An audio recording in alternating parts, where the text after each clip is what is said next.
नमस्कार, आप देख रहे हैं आज तक। आपके साथ मैं हूं सईद अंसारी। इस बुलेटिन की शुरुआत 4 बजे की शुरुआत भी हम कर रहे हैं बड़ी खबर से। मुंबई से यह खबर आ रही है, अभिनेता शाहरुख खान के बेटे आर्यन खान की मुसीबतें बढ़ सकती हैं। इस समय किला कोर्ट में सुनवाई चल रही है और एनसीबी ने साफ कहा है कि 11 अक्टूबर तक हमें कस्टडी चाहिए। क्यों चाहिए? क्योंकि ये सिर्फ ड्रग कंजम्पशन का मामला नहीं है। एनसीबी को ऐसा शक है कि शाहरुख खान का बेटा आर्यन जो है उसके पास जरूरत से ज्यादा ड्रग्स मिली है। बड़े ड्रग्स गिरोह से वो संपर्क में है।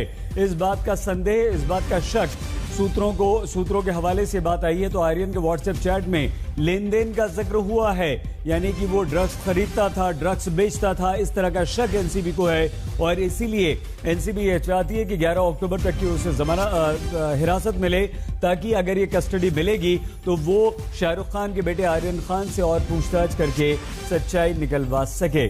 आइए सीधे हम आपको लिए चलते हैं किला कोर्ट मुंबई। पंकज उपाध्याय हमारे संवाददाता लगातार हमारे साथ हैं। एनसीबी दफ्तर से हमारे 2 संवाददाता तंसीम हैदर और अरविंद ओझा हमारे साथ हैं। सबसे पहले पंकज, एनसीबी ने क्या दलीलें रखी हैं और इस बात की कितनी संभावना कि एनसीबी अब कस्टडी लेने में सफल हो जाए?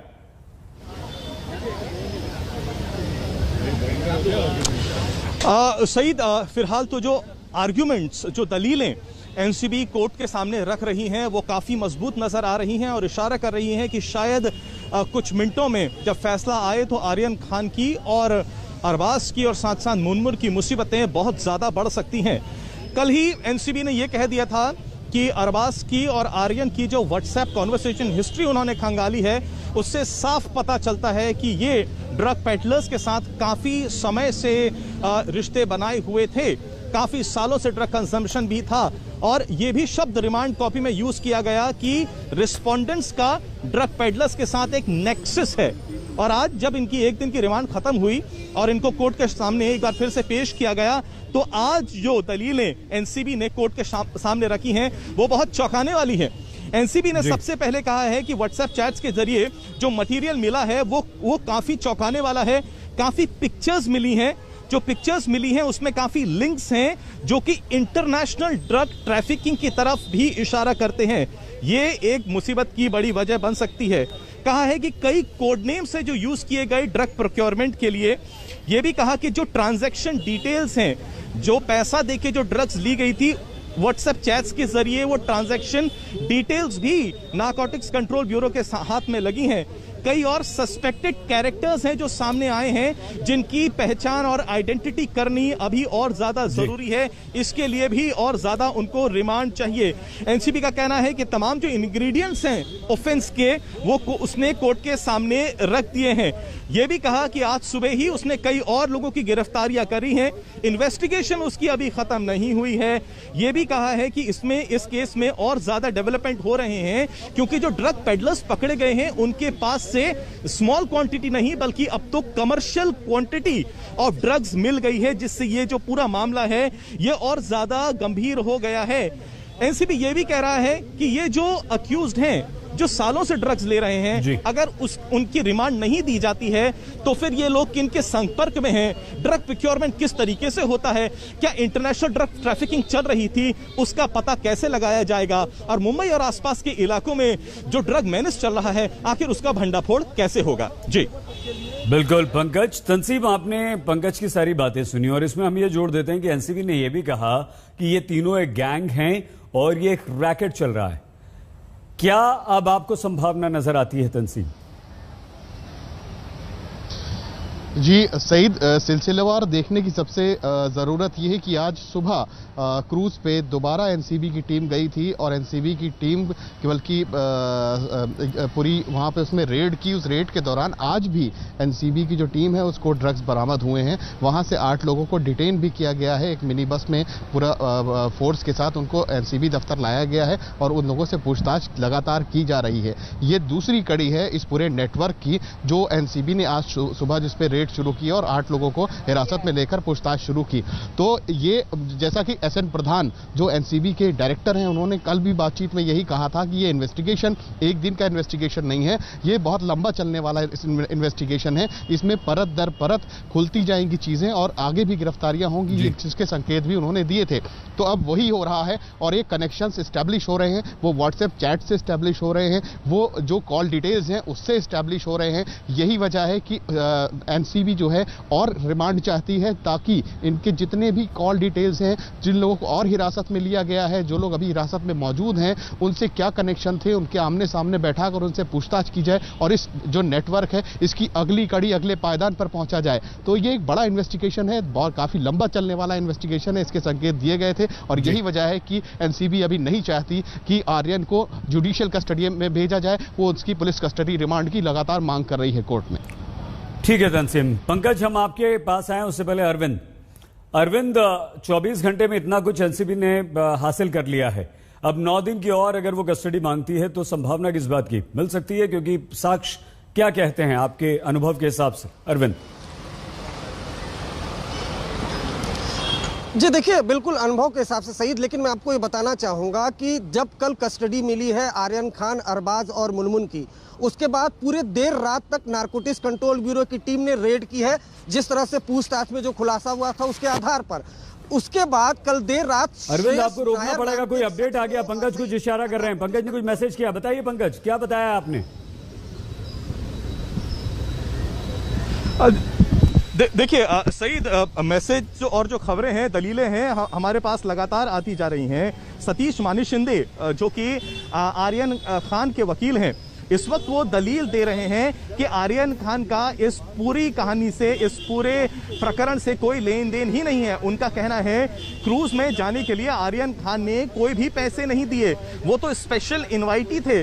ऑर्गेनाइजर्स के साथ उनका कोई ना कोई बात हुई, ना उन्होंने उनसे शिप पे आने के लिए कोई दरख्वास्त या रिक्वेस्ट दी थी, क्योंकि वो स्पेशल इनवाइटी थे, वो खुद अंदर चले गए थे। ये भी कहा गया है कि जो ड्रग्स प्रोक्योरमेंट हुआ है वो आर्यन खान के पास से इन पर्सन नहीं हुआ है। उनके जो दोस्त बताए जा रहे हैं अरबाज मर्चेंट, उनके पास से प्रोक्योरमेंट हुआ है। 6 ग्राम चरस बताई जा रही है जो प्रोक्योर करी गई थी, लेकिन वो आर्यन खान के पास में नहीं थी, वो अरबाज के पास में थी। और ऐसे में ये कहना कि Aryan Khan international drug racket से जुड़े हुए हैं, ये बिल्कुल गलत है। तो सतीश मानी शिंदे अपना पक्ष रख रहे हैं, लेकिन दूसरी तरफ हमने देखा है कि नारकोटिक्स कंट्रोल ब्यूरो किस तरीके से सिलसिलेवार तरीके से कोर्ट के सामने बता रहा है कि अभी तक की उसकी कार्रवाई क्या रही है। इन्वेस्टिगेशन उसकी अभी भी चल रही है। कल भी उसने नवी मुंबई के सबर्बन इलाके बेलापुर से एक ड्रग पेडलर को पकड़ा है, साथ ही साथ फॉरेन नेशनल्स से भी उसने क्वेश्चनिंग करी है, पूछताछ करी है। और सबसे महत्वपूर्ण बात तो अभी यही आई है कि व्हाट्सएप चैट्स को जब खंगाला गया है, उसमें अलग अलग कोड नेम्स मिले हैं, इंटरनेशनल ट्रैफिकिंग की बात और बल्क क्वांटिटीज में ड्रग प्रोक्योर करने की बात आई है। और यह भी कहा गया है ये तो बहुत बड़ा नेक्सस है, जो रिस्पोंडेंट्स हैं वो ड्रग पेडलर्स के साथ यानी पूरे गैंग में काम करते हैं, और इस रैकेट को तोड़ने के लिए आगे की रिमांड यानी आगे की कस्टडी नारकोटिक्स कंट्रोल ब्यूरो को तो चाहिए ही चाहिए। आगे की दलील अभी भी चल रही है। सही पंकज, आपने एकदम तुरंत जैसे आपको जानकारी मिली सतीश मान्य शिंदे की, वो आपने हमसे शेयर कर दिया, आज तक के दर्शकों को बता दी। पल पल की जानकारी आप दे रहे हैं। अब आपके पास सतीश मान शिंदे का बचाव भी है, अब आपके पास एनसीबी के साक्ष्य और तर्क भी हैं। दोनों को देखकर क्या लगता है पंकज?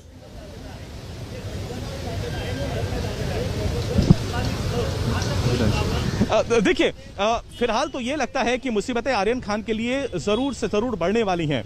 कल देखिए सईद, हम बात भी कर रहे थे, और जब कोर्ट में आर्यन खान को पेश किया गया था तो उन पे सिर्फ कंजम्पशन का चार्ज लगाया गया था, क्योंकि ज्यादा एविडेंस नारकोटिक्स कंट्रोल ब्यूरो के पास थे भी नहीं। हालांकि उसने कोर्ट के सामने ये दलील जरूर दी कि उसकी इन्वेस्टिगेशन जो है वो अभी भी चल रही है। ये कहा कि इन्वेस्टिगेशन बहुत ज्यादा क्रूशियल मोड पे चली है और ऐसे में उसको और ज्यादा वक्त चाहिए। 2 दिन की उसने रिमांड भी मांगी थी आर्यन की, अरबाज की, जो कहा कि दोनों बहुत ज्यादा अच्छे दोस्त हैं, दोनों को टेबल के अक्रॉस बिठा के उनसे बातचीत भी करी थी, रात भर उनसे क्वेश्चनिंग भी करी गई। और उस क्वेश्चनिंग का नतीजा ये था कि कई इलाकों में मुंबई के रेड भी करी गई, और उस रेड का नतीजा ये हुआ कि कल सुबह होते होते देश के कई इलाकों में, चाहे वो दिल्ली, मुंबई, गोवा, बेंगलोर, यहां पर भी रेड चली। इसका कारण सिर्फ यही था कि एनसीबी कहता है कि यह रैकेट अब सिर्फ नेशनल रैकेट नहीं है, यह तो इंटरनेशनल रैकेट है। इसमें सिर्फ यही संभ्रांत परिवारों के बच्चे नहीं जुड़े हैं, इसमें कई बड़े बड़े और लोग शामिल हैं, पूरा गैंग ऑपरेशनल है। एनसीबी ने अपनी दलील देते हुए यह भी कहा कि उसने पिछले एक साल में करीब 100 से ऊपर केसेस रजिस्टर किए हैं, 350 से ज्यादा लोगों को गिरफ्तार किया है, 150 करोड़ से ज्यादा की उसने इलीगल जो ड्रग्स हैं उसको सीज भी किया है। करीब 12 ऐसे गैंग हैं जो ऑपरेशनल थे नेशनल और इंटरनेशनल टेरिटरी में, उनका भंडाफोड़ भी किया है। ऐसे में उसने कहा कि उसकी जो कहानी है, जो इन्वेस्टिगेशन है, वो अधूरी है। सुबह हमने देखा कि खुद किस तरीके से समीर वानखेड़े, जो कि zonal head narcotics control bureau के, वो खुद क्रूज लाइनर में गए क्योंकि रात में उनको एक टिप ऑफ और मिल गया था, और वहां जाके हमने देखा ये दिन चढ़ते चढ़ते 8 लोगों को और हेडक्वार्टर्स में एनसीबी लेके आई है। यह भी बताया जा रहा है कि भारी कमर्शियल क्वांटिटी में ड्रग्स और मिल गई है। उसका आर्यन खान के साथ कितना संबंध है? आर्यन खान क्या क्योंकि सबसे पहले दिन से एनसीबी के अधिकारियों के जहन में जो सवाल थे वो यही थे, क्या आर्यन ने तो ये पार्टी ऑर्गेनाइज नहीं करी? क्या वो अरबाज दोनों साथ में मिलके इस पार्टी के रचयिता तो नहीं है? और अगर ऐसा नहीं भी है तो क्या फिर ड्रग प्रोक्योर करने में अरबाज आर्यन का क्या अहम रोल रहा या नहीं?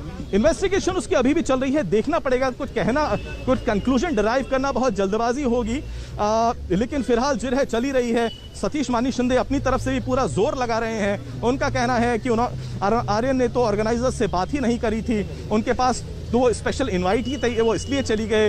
हमें दिखाइए कि अगर उन्होंने ऑर्गेनाइजर्स के साथ कोई फोन पे बात करी है या कोई रिक्वेस्ट डाली है।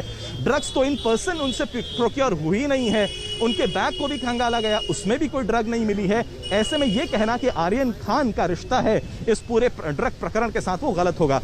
अभी जिरह चल ही रही है, देखना पड़ेगा जज दोनों पार्टीज की दलील को सुनकर आखिर क्या फैसला देते हैं। जी, लेकिन पंकज, सतीश मान शिंदे का तो काम है अपने क्लाइंट को बचाना। वो तो एनसीबी जो भी तर्क रखेगी उसे काटने की कोशिश करेंगे, ये उनका काम है। वो उसे बचाने के लिए, आर्यन को बचाने के लिए अदालत गए। लेकिन एनसीबी ने जो साक्ष्य दिए और 24 घंटों में आर्यन खान से जो चैट और ये सब कुछ बरामद किया है, वो कितना आर्यन खान के विरोध में जा सकता है और कितनी मुश्किलें बढ़ सकती हैं और 11 दिन की कस्टडी एनसीबी को मिल सकती है। क्या संभावना? इस सवाल का जवाब हम पंकज चलेंगे बस कुछ ही देर में। इस वक्त बता दें आपको कि किला कोर्ट में सुनवाई चल रही है और एनसीबी ने 11 दिन की और कस्टडी मांगी है। देखते रहिए आज तक। मुंबई के किला कोर्ट में इस समय शाहरुख खान के बेटे आर्यन खान की जिरह चल रही है। एनसीबी ने कहा है कि हमें 11 अक्टूबर तक की रिमांड चाहिए, यानी कि 9 दिन की और रिमांड एनसीबी की तरफ से मांगी जा रही है। लेकिन सतीश मान शिंदे, जो कि शाहरुख खान के बेटे आर्यन खान के वकील हैं, वो अपने बचाव में तमाम तरह के तर्क दे रहे हैं और ये कह रहे हैं कि आर्यन खान तो वहां पर एक स्पेशल इन्वाइटी के तौर पर गया था। मान शिंदे ने यह कहा कि आर्यन ने कोई पैसा भी पार्टी में जाने के लिए नहीं दिया।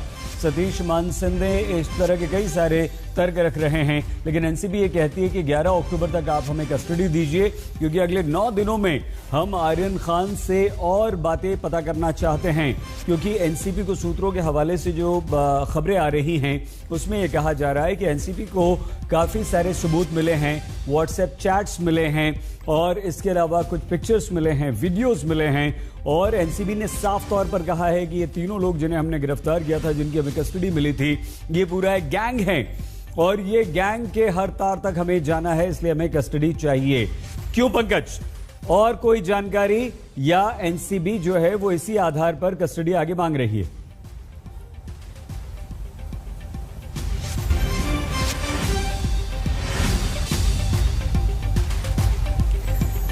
पंकज, हमारी आवाज सुन पा रहे हैं आप? पंकज, सही मेरी आवाज आ रही है? बहुत बिल्कुल आ रही है पंकज, क्योंकि आपके पास लगातार जानकारी आ रही है आपके फोन पर। मेरी आवाज सुन रहे? बताते रहिए प्लीज, अपडेट दीजिए पहले तो। जी